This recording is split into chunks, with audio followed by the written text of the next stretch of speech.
coldness of space on the skin made her tremble, and like a faint whisper, it was gone once again. She had felt it, the call, the force. Sleeping on the small freighter was not an easy task to be had. Continuous motion was felt when the ship made the smallest adjustments, and the sound from the walls could sometimes echo through her head. But she managed, even if it was a great annoyance at first. She had slowly adapted, but not yet been managing the life on a ship like this one. Her room door opened suddenly, and immediately she lost the connection from that feeling. She looked into the almost blinding lights that took a hold of her eyes. Sleeping like a beauty? She could only make a small smile. If I was, I would be going insane by your obnoxious and loud voice when you were talking. He walked in and took a seat by the makeshift table while she sat up. We are almost out of hyperspace. Soon we will be at the coordinates where a skirmish was held between pirates. And our loot. If our loot is there, that is. He nodded. Not to be overexcited, I know, but this time I feel it. She stood up. Last time you felt it, the Hutt almost took us hostage for no reason. Tira, That was misinformation. A bad source. She walked up to him and knocked on his shoulder.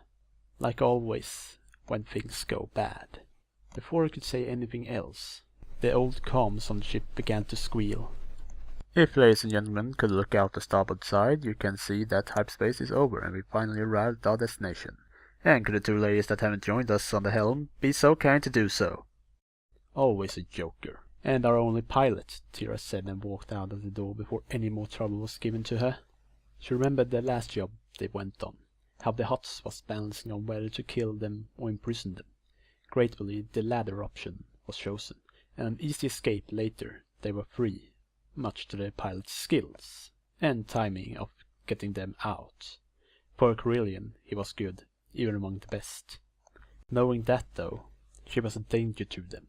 A fugitive, more or less. A fugitive of... The comms suddenly began to loudly spark. What the?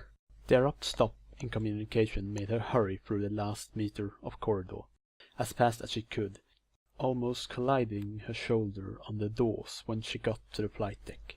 What is it? There is nothing out there! That's what it is! Screamed Karid in the co-pilot seat, next to Gary, the pilot. What? Hack almost jumped over Tira and watched out into the emptiness of space, except for a large planet that could be seen in front of him, not far from them, but no scavenge.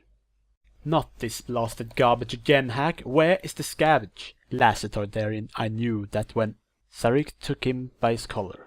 Don't tell me that it was Samnol again! You know that's not one to trust at all, since we almost got killed by the other scavengers he sent us to. Yes, it was him, but this time I confirmed it through Republic sources. We should be at the right place. Check the coordinates. Gary looked at the coordinates. Impossible. Not even a trace of ships is here. No tracks or anything. This is just... space. Sarik put Hack down. No, not again. We need this holder, otherwise we are dead. If we don't have it, we are not going to be safe in any spaceport, even in the Outer Rim. Immediately, a big weight was placed on Tira's shoulders. It was because of her they could not be in the core. She also knew that if they didn't find what they were looking for, they were doomed without credits. Credits. They needed it for the bounties that the Hutts set on them. Or else the bounty hunts would be after them. She saw one way to get credits for an escape, but at her cost. Okay, you all can calm down now. The commotion stopped. Everyone in the cabin looked upon Min, who walked straight forward to Hack. He cannot back down from this. His fault, his fall. For him, it was all correct too, and all of the sources had checked out. You should know better, Hack. Of all here, you, I, and Gary are the only ones getting things done outside after all. No, you can't just... began Sarik, but just the eyes from her were enough for him to be silent. "We're all trying here," Min said, "putting our lives at risk every time we follow a lead. I would not want to, but have to, so we one day can get a better place and a better life. We all agree on that much, I hope." Even if it was only low spirit and encouraging words she could give them, they got back to what had them there in the first place, the mistakes and failures of their missions, where everyone was to blame. Not just Hack, who gathered the information, or Sarik, who handled escape plans and drop work, or sometimes a grandish standoff. Min could give words and action, just like everyone else, if they wanted to. But she was the most natural leader of them. Tyra decided to speak up. "If I might suggest something," she pointed at the chart, "maybe plot a new course. If there's nothing to gain here, we are wasting precious time to get credits for our lives, and for bounty hunters to catch us." Hack smiled faintly. "Always right back to the reality of things, Tyra. You're not out of the woods yet, Mr. Karn. You will find a new source for these things, or otherwise you will find a new name and face." "Not that he can, it's enough with what his father did to him," Sarik mockingly said, and sat down again on the third chair in the small cabin. The sound of engines began to rumble with Gary's grip on the steering. "What is next then? Tatooine? Anywhere that's not hot territory, please?" Hack sighed. "And that's in the middle of it. That is what I mean, where to jump to so we can fuel up before we run on vapors." Already they had used all the fuel they got from a freighter they boarded earlier. Not that the late crew needed it. They were dead already from pirates or someone who was not friendly with that merchant, before stripping it of valuables. Tyra was thinking of mentioning her alternate plan, but if they had others, she wouldn't.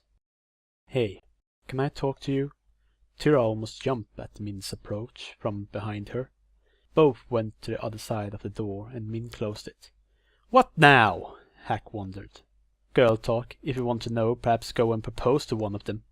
Carrie laughed at Gary's joke, as did Sarik, which just made the already annoyed former Republic serviceman more annoyed. Min took Tyra close to her, almost intimate. "I know what you're thinking, and no, we won't do that to you. You go free and I would too, with the Jedi's help. How that's not... You escaped them for a reason, Tyra.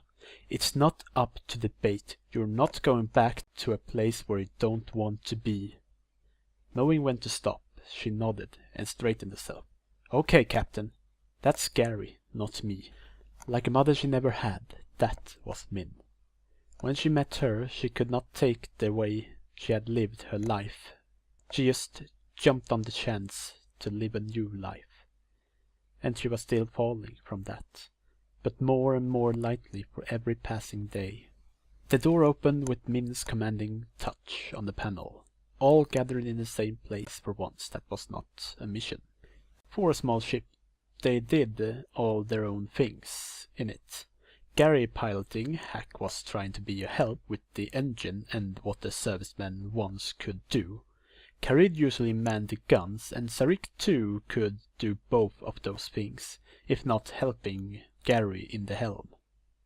The only two that didn't have specific tasks was the only female crew. This had given Tyra more trust to Min due to them spending more of their time together. Trust to tell her many things, if not everything. But not all. Like what she sometimes was thinking, dreaming. Tyra walked over to the panel where Gary was looking very oddly on the scanner. "What is it now? Asteroids? Even if we were that lucky. No, something is just not right." "What?" "Definitely something is not right. It's like we are scrambled, I think." Tyra immediately jumped. "What?" Everyone heard her exclamation, and was equally surprised to hear their pilot, who was an experienced one who had made the Kessel Run and met starships quadruple the size of his own and survived, say that. "Are we in an ambush now?" If we were, we would already be dead, Sarek, Gary assured. No, it's from the other side of that planet. Moving into view was something that made the whole cabin rise in amazement. A ship. A warship, unlike any seen by any one of them. Huge by today's proportions, it had a huge hangar bay that must contain hundreds of starfighters and cannons lining the side. But why would such immensely sized vessel be drifting here, around an unexplored planet in the Outer Rim? Sarek knocked on Gary's shoulder. What model is that? I don't know. To be honest, I think that's pre-Republic era, at least. Whoa there now, pilot. Hack took a hold of both of Gary's shoulders. Would you say that is abandoned since before the old Republic? I don't say that. It's old, that's all I say. I haven't seen any during my time in the school I was at, and I saw a lot of ships back then. To tell you the truth, I don't recognize it either. Just want to confirm, Hack said. If neither knew, Tyra was uneased at sight. An unknown mole would be trouble. If it was pirates, they would already be done for. So, what was it? Scan, Gary, scan fast. The stern voice of Min took everyone back to the reality of things. Karid was almost on the jump to get on one of the guns. If the ship began to fire, they would have to fire back, and fast. If they got the chance, that is. Already did, I think. What do you mean? I must have scanned it by accident or instinctively. I didn't press the button, but it's scanned all right. And do you mean? Gary looked up and gulped loudly. Nothing is alive on the ship. It's a shell, just drifting. A ghost ship! Everyone jumped when Sarek exclaimed that. No one wanted to hear ghost ship. It only meant trouble for everyone. Even so, it's a ship, right? Hack, we don't know what is, began Min, but was interrupted. The scan is clear as day. No life forms, no electronics. It can be the whole of our lifetime waiting in there. And our death. And what is waiting on us anywhere we go? Tyra didn't like it either, but Hack was right, for a change. We go in based on the info we have. If it's a trap, we just run like last time. Gary looked at Hack. Last time we were in jail, and not in front of a ship with cannons that can obliterate us in a matter of who knows what. My ship included. Min was troubled by this. Hack and Gary were both right. A hole or trap that could go however it wanted. As they continued the approach, she began to notice the armament of the ship. Huge turrets and many smaller anti-starfighter cannons. But all of them were old, ancient in fact, if not unoperable from their looks. It had been sitting there for quite a while. Tell me, what do you see on the ship? Gary looked upon it and began to put his ship to a halt. Old armaments able to probably kill us in one hit depending on how fast the guns go operable. Yes, that's the word. Probably. Now she is talking. Then I'm in. Sarek took up his rifle and threw it over his shoulder. Gary put up a finger. Wait, there is nowhere we can get on. The hangar bays are closed. And dock with it. Use a service port like last time. Remember last time we did that? We got ourselves delivered to the huts. Tyra nodded. But even you want to get on it, right? He at first just looked forward, until his cheeks began to be painted red. It is a long time since I was on a bigger ship that didn't shoot back at us, or we would be shooting inside it. But no, we need a quick escape once you're done. Hack just got himself a bright idea. You could see it in his face on how he peeked up. Carid, you were a navigator once, correct? Well, before I was dismissed I was capable to do so. So what? I think, if no one is having a problem with this, we take the ship. A complete silence laid itself down on them. No one wanted to even crack a smile to the hilarious yet completely grandish question that Hack gave. The ship was uncrewed, and as a skeleton crew they maybe could take it to a port and sell it. The profit margin went up to credits beyond a fortune. If it was pre-Republic, every single archaeologist, scientist and even collector would jump on this one. And with the black market as it was, no one would notice a missing piece or two from the ship. But Tira was already having second thoughts about that idea. No, we don't know what we are going into. If we try to start it, it might just blow. She is right, but Sarik, when we get on board, we will need someone on the bridge of the ship to help us get through it. Don't get too ambitious, though. We can't allow our greed to get the better of us here. Did the scavenger and old smuggler just say that, or did I imagine things, Min? Gary looked over his shoulder and almost got slapped from her. A serviceable access port was found. Gary began docking with it after a recon run. It was in a complete perfect form, not a scratch on it seemed like.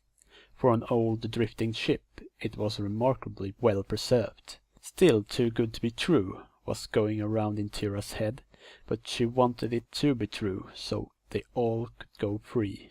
With a confirming double clap sound from the securing claws, Khalid and Sarik, like two brothers, stood on either side of the door with their rifles in hand. Tira was not there yet. She was still in her own cabin preparing when Hack came in. She slammed the drawer's tray hard as if it was stuck. "I will be there. I just wanted to thank you for backing me about the boarding." She sighed. "It's for the best. Better to investigate a ghost ship, I mean a drifter, rather than return empty-handed. All about the money. You're not getting anything from me, and when we count the haul, you're not getting a full share." "Hey, that's not..." She pointed her finger up on him. "You had the information wrong. This saved you. Min and I saved you. Be grateful by getting a lesser cut. Deal?" He knew when a hard bargain was impossible to get better. A small smile was all he could give, and a slight nod. "If that's what my lady wants. Now, get going? Now? I will be there." He blinked and walked out. The moment when she felt his presence walking away from her, she reopened the drawer. Looking at the object in it, she felt a need for it. Something is going to go bad in there. It was too easy. She picked it up in her hand and felt its weight down as much as the responsibility to use it had. If not even more than that, because it made her remember the happier times she once had, and then they were not happy, only clouded ones that shouldn't be there. The Jedi were good, but not always. She still didn't see it like that. They were good, that she hoped. And hope was what she needed. The two of them nodded as Rick hit the button. The doors opened, and both pointed down a dark hallway. "Hey, be careful, I can't see that you're itching to fire," Khalid said, and walked in front of him. "Yeah, I'm still having second thoughts." Now the four of them stood at a T-cross intersection on the ship. Lights were off, and the torches in their hands gave only that much light to see about 5 meters down the hallways. "Just so you know," Gary called over the small comms, "alert me ahead so I have hyperspace ready. It will be Tidoni in hot space, whether we like it or not." Min turned to Khalid. "Khalid, you go to the bridge and get us some lights. If the ship is this clean, it might be completely abandoned, and answers might be found there." "And you, Min?" "We four," she said as Tira joined them. "We head for the center and try to see what there is to take. A barracks, medbay, anything that we can scavenge from. If not empty already," Hack said. "I can say that nothing has been on for at least 100 years, if that helps," Gary said. Khalid began to walk. "Great, this is a ghost ship." But even before anyone could say anything else, Khalid shouted at the top of his lungs and ran back, throwing himself at the feet of the others. All of them pointed down the corridor. And nothing. "Are you trying to get us—" "Droid!" Khalid shouted even louder. They fell in formation, and walked forward. And yes, in the middle of the corridor, a droid was indeed standing, deactivated but seemingly scary in the darkness. Tira looked closely. Service droid, nothing to be scared of. And I was certain that was a person standing there. Do I have to go alone? Are you implying that you are scared? Sarek shot his vibrostaff in the side of him. Gary said there were nothing on here. Yes, and this one's power supply are drained, so even if it wanted to complete its last task, it can't, Tira explained. Tira still did get chills down her spine. She wasn't a droid fanatic, but this one was old. Really old. If not older than the ship itself. And almost no dust on it was another sign of that it was something going on here. Sarek, follow him to the bridge, but from then on you are alone. We need as many arms as possible to gather what we can, Min said. Hack nodded. Go now before the droids get more scary than it is for you already. Ha ha ha ha ha. Not funny. Splitting up and going opposite ways, Hack, Tira and Min walked towards the middle of the ship. Luckily, Gary did what he could from the outside with the references and a bad scan of the ship's interior, and with their locators. There were more droids, but lined up against the walls, similarly inactive as the first one. Some had collapsed and broke down, while others were seemingly more damaged than the ship, still standing in wait. Tira felt that the further and further in they got, the more her chills began to soften. Instead she began to think they might have luck and get something from this. That was until they met a wall. Min sighed in frustration. There should be a door, instead we have a wall. Gary? Don't look to me, I scanned and it continues behind that wall. Buttons, was the vigilant Hack's proposal, but looking up and down the wall, there were not a single panel. Must be a work in progress, Tira said. Maybe an abandoned Republic project ship that never went to fruition. Gary shook his head as if they could see him. Huge negative. If that's what it is, why does it have a hyperdrive installed? No, this is a functioning and armed ship in the middle of unknown space. We just have to go another way. Another one. Both Tira and Min looked at Hack and sighed. What? His question was met with silence. Not even Gary and the other two that listened in wanted to comment that. Not far from the ending wall was a crossing, what seemed like a continuation of the corridor through a door and another downwards to the middle of the ship. Splitting again? If you walk into a wall, I mean, Hack said and was almost on his way, alone towards the corridor. No, not you. I go alone. You two need to bond and can do that while going down there. What? Tira exclaimed so it echoed down the whole ship. Aren't we already bonding enough, you mean? I'm not against it, but you're sure about leaving me alone with a kick was given by Tira, right where he deserved it, between his legs. You! Ow! He said, while on his knees. I think she can handle you. Min knew what she was doing. Tira was the novice of them, and even if Min knew the secret, Hack was the better protector for her.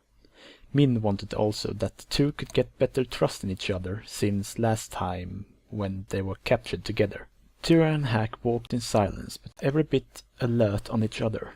They were trying to rely on the other to protect their back. Not like last time. If anything happens, Tira, I stay by your side, Hack. He was a bit surprised hearing her say that. Okay, I won't run. No, not that, I heard you. He laid a hand on her shoulder.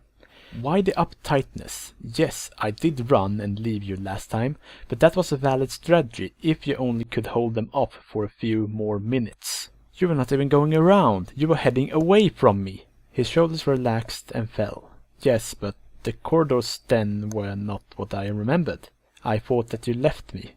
But I came back, in cuffs. He scratched the back of his head. Well, oops. Continuing on to the sounds of cracking metal was beginning to stir up more ghostly atmosphere from the ship.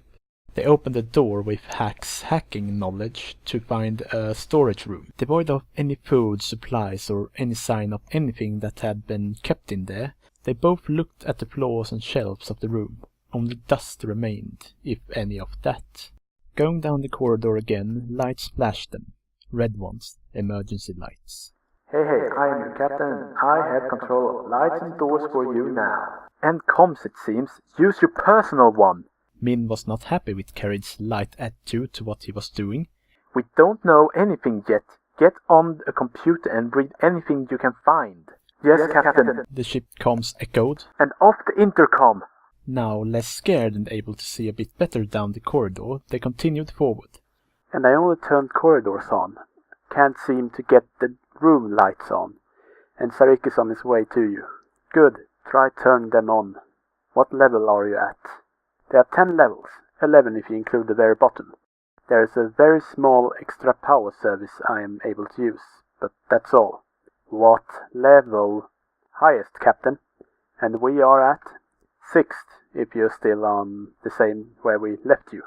That would be a good guess even from me, Gary said humorously. Tyra shook her head. 5 levels of finding whatever they want, if they knew where to find that. They came to a halt at the unhackable door, even with a data spike. Both tried and failed, so relying on their not-so-good soldier upstairs was their only hope. And click. The door echoed out a rumbling sound that shook both the heart of Hack and Tyra. Bracing for what to come, they both thought they would meet more droids. Instead, a grand room was before them. A grand room of greatness. Even in the dim lights of their torches, they saw artifacts, weapons and armor on either side of the room. They opened another door to their right to find a room full of arts and crafts. It was a scavenger's gold mine. Hack could only awe at the things he saw. We are as rich as the Hutts themselves. It's so... we can maybe even get back to the core again. If the Republic doesn't accept this haul, then I don't know what you have done to deserve their eyes. She froze and shook her head, then walked out of the room. I will look out here. Hearing him say the hopes of her life was incredible, but it died down just as fast. It wasn't an ordinary crime she had committed. Nothing like they ever had. The grand room she was in felt cold and much more empty than it really was. Statues, paintings and the weapons collection, that seemed to be ranging from viber blades to small armaments like blasters that could fit in just the palm of your hand. In a room across from the one now being investigated by Hack were a full assortment of what appeared to be hundreds, if not thousands, of literary works in an archived form and real physical copies. Tyra loved books, but haven't ever dreamed that this many could be in physical form in the same room. She stopped. There were not only books, it seemed. She took a step back and looked to her left, which revealed a door continuing the room much further than it appeared. But there were not literary works behind it, because she could feel what was behind it. A calling, a haunting call from the Force. Taking a step back from the door, she wanted at the same time go closer just to peek in there. It couldn't hurt. When she reached out, her arm was shaking as its hand and palm approached for the door's panel. She stopped. What was she hoping to find in there? The feelings she felt was those she had tried to escape from.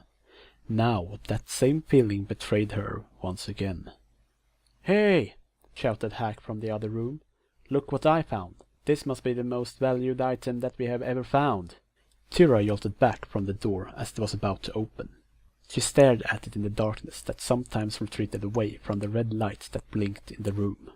Turning around and heading to Hack, who was already talking to Min over the comms about his find. But when she saw what was in his hand, she immediately wanted to throw herself at him to get it away. "Look, isn't it... Hey, what is it?" Hack noticed the face she was making. Don't you know what that is?" He held the cube piece up. "Do you?" Just put it down and leave it." "Why? It's a Jedi holocron. You don't know what's in it." He almost dropped it and with his fast hands took it from the air. "Don't scream! A holocron? What is a holocron?" "Just put it away. I don't want to see more of the Jedi." He placed it on the table. Sorry, I was just excited, and if it's Jedi, it will surely help you, right?" She looked back on it. A holocron would mean that either Jedi was once on the ship, or just some lucky person had found it. Jedi wanted the wisdom and data in it. She knew, so it could help her. She saw several more of them lining a shelf in the room. It was all depending if they were functioning. How do you know what it is, by the way? She raised her shoulders. Some things you get to know from being close to Jedi. He walked over to her. Too bad that you don't tell me then. Anyway, we have a ship that's almost functioning, or what do you say? Almost functioning? Something came to her mind while Hack began to look at the weapons. Why would an ancient ship still have working power after all these years? Even the doors were still working like they were made yesterday. If it would been old, power would not function so smoothly or even power all the ship's corridors with the emergency lights. She looked around and got her eyes fixated on the display case, but it wasn't an ordinary display case. It was full of lightsabers. Whoa, look at that! She could not say anything when Hack looked over her shoulder. He hit the glass lightly. He felt that the glass was tough enough to withstand a hit from his blaster. He began to look for a switch to open it. Leave it. Why? Lightsabers can go for a high price. And if not, the Jedi might. I don't want to hear more about Jedi, okay? He stood up straight and crossed his arms. What is it? Why are you so jumpy about Jedi and even their things? We are alone on a ship without any knowledge of it. I understand that. But look around. Just the room is making the ship look like a royal vessel rather than a Jedi's, right? She shook her head. You don't understand, Hack. This is weird, is it not? The comm sparkled and Min's voice began to speak. Tira, are you okay? Haven't heard. Automatically and accidentally she put her hand on the button to answer. The ship is capable to travel, power is working, and things around here are like a prize collection. Don't you think it's even a bit weird? Look around, and it feels wrong for us to even having seen what's in here. Hack didn't say anything, and neither did anyone else. Tira breathed heavily after the explanation and felt all her strength had gone to try making one person understand. Tira, if you don't want to be in there, you can come back, Gary said to her, making her realize that her thumb was pressing down on the comm. It is strange, I agree, but we have to try as we always do. And you said it yourself, Tira. It's our best shot, okay? Min tried to comfort her, and she even began to walk back towards them. Tira looked at Hack. You don't understand, Hack. My past is my worst enemy, and it's something I don't want to remember anymore. We all have pasts, Carrie replied over the comms. But right now would be a good time for you to calm yourself. We have no other life signs than our own. I even see... What? Min asked. I am seeing that. Do you mean that the ship is fully functional? Gary reacted too. Do we have a live ship we're on? Good question. I think it can be that. The systems seem to be turning on by themselves suddenly. Min stopped loudly in her tracks. Carried, say what's happening. Is someone else on board messing with us? No one else is, I promise you. He is right, Gary said to his defense. Except for you and the lights, nothing is on board and turning on. Not even the droids. But something is not right. Tira backed up. This is too weird by now. But as she walked up, the red lights began to flash. Her eyes widened. Hack had already begun trying to open the case again, and was successful. Hey, look! But Tira didn't listen. She calmed down a bit before looking down the rest of the room. The flashing lights were showing her something. Something that was hiding there down in the dark loom.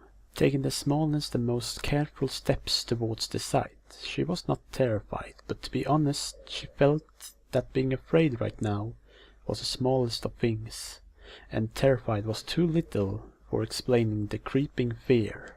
Because in front of her was not the statue that both she and Hack had believed when they walked in. It was a corpse on a chair. I have a bad feeling about this. Hack shook his head. Not now. I think I got a great grip on... Then as she came closer to the corpse seated in the chair in front of her, she felt like a spear piercing her. A presence vastly overcoming her own suddenly struck her. She could not even scream or say anything, and if moving her mouth was problematic, her feet was now rooted to the floor. A heavy breathing, with an almost apparatus-like sound to it, were heard from the seat.